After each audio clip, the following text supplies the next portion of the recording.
با نام یاد خدا. سلام و عرض ادب و احترام. امیدوارم هر جا که هستید حالتون خوب باشه. محمد رضا صادقی هستم و خیلی خوشحالم که با دوره آموزشی فتوشاپ در خدمتتون هستم. تو جلسه اول اختصاص دادیم به بررسی محیط کاری این نرم افزار و آشنا بشیم با قسمت‌های مختلف این نرم افزار. شما وقتی که برنامه فتوشاپ رو باز کنید، این محیط کاریش هست که در قسمت بالای بالا مین منو یا منوی اصلی وجود داره که توی تقریبا همه نرم افزارها مشترک است.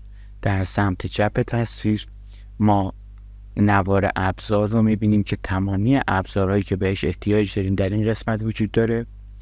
این قسمت شامل بخش‌های مختلفیه که بخش اولش شامل ابزارهای سلکت یا انتخاب هستند که توسط اونها ما قسمتی از تصویر رو انتخاب میکنیم، سلکت میکنیم و روش ویرایش انجام میدیم.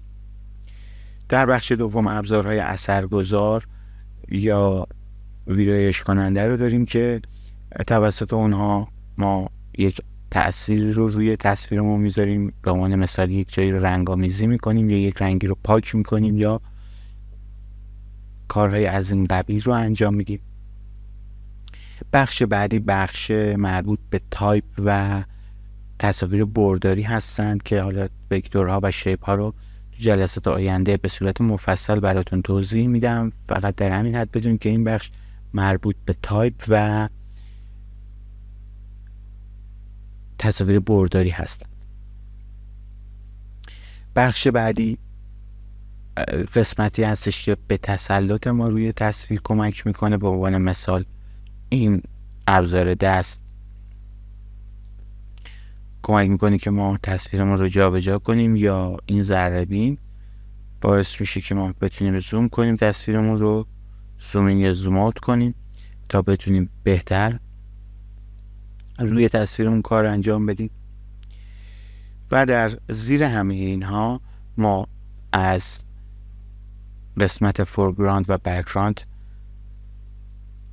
استفاده میکنیم که بخوام به صورت خلاصه بهتون بگم و خیلی ساده بیان کنم این مطلب رو.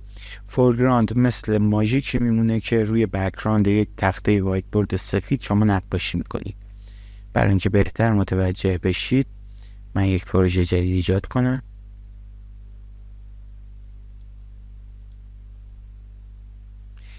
ما اگر این صفحه بک‌گراندمون باشه، اینجا سفید بک‌گراندمونه و فورگراندمون مشکی هستش. اگر ما ابزار قلم رو انتخاب کنیم و شروع کنیم به رسم خطوط روی این تصویر، اون رنگ مشکی میشه فورگراند و تصویر پشت ما میشه بک‌گراند. این به صورت سادهش بود و با زدن این فلش اینها جابجا میشن و تغییر میکنن. اگر به عنوان مثلا این فورگراند ما قرمز باشه و ما بخوایم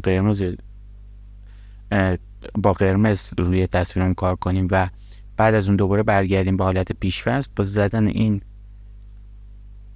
علامت این قسمت ما میتونیم دوباره برگردیم به حالت پیش‌فرض. در زیر منوی اصلیمون ما یک آپشن بار داریم یا نوار تنظیمات رو داریم که در ارتباط مستقیم با ابزارهامون. به عنوان مثال الان شما این آپشن بار رو که ببینید، همه تنظیماتی که مربوط به ابزار براشمون هست اینجا شما مشاهده میکنید. و حالا اگر بیایم ما ابزار رو به عنوان ابزار تکستمون یا تایپمون رو انتخاب کنیم، این تنظیمات مربوط به تایپ میاد. چپ چین باشه، راست چین باشه، وسط چین باشه، فونتش چی باشه و از این قبیل. پس این نوار آپشنمون دقیقاً آپشن هایی رو که شما با هر ابزار انتخاب میکنید در اون قسمت ظاهر میشه. در این پایین هم اطلاعات تصویرمون رو میده. اگه مشاهده کنید زنش 1280 پیکسل در 720 پیکسل که حالا بحث رزولوشن پیکسل رو در جلسات بعدی براتون توضیح میدیم. در سمت راست تصویر ما یک قسمت دیگه هست که شامل پنل ها یا پالت هامون میشه که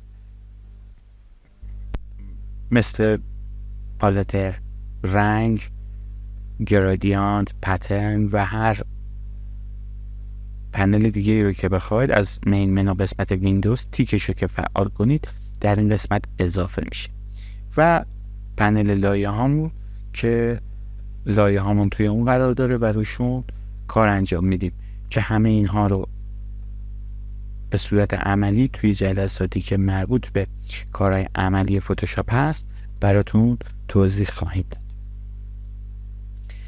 خب این از آشنایی مختصری با محیط نرم افزاری فتوشاپ بود و در جلسات بعدی هم با تصاویر بیت مپ با وکتور آشنا میشیم. یه بحث راجع به رزولوشن و رنگ ها داریم و بعد هم میریم سراغ جلسات عملی. امیدوارم که این جلسه مورد توجه و عنایت شما عزیزان قرار گرفته باشه. همه شما رو به خدای بزرگ میسپارم. یا علی، خدا نگهدار.